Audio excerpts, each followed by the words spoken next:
এই স্বাধীনতার মাঝে আমরা রক্ত দিয়ে স্বাধীনতা এনেছি।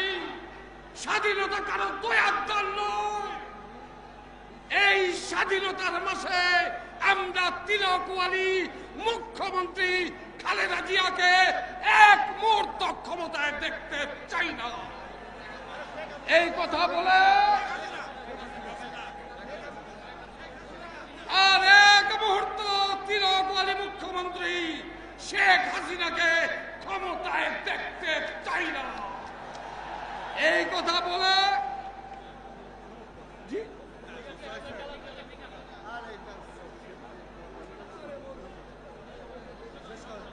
প্রিয় ভাইরা আমার, সর্বশেষ যে কথা বলতে চাই, যে কথা আমি আগেও বলেছি এইখানে মিটিং এ দাঁড়িয়ে, অনেক চেষ্টা হয়েছে, বাধা দেওয়ার চেষ্টা হয়েছে, পারেন নাই।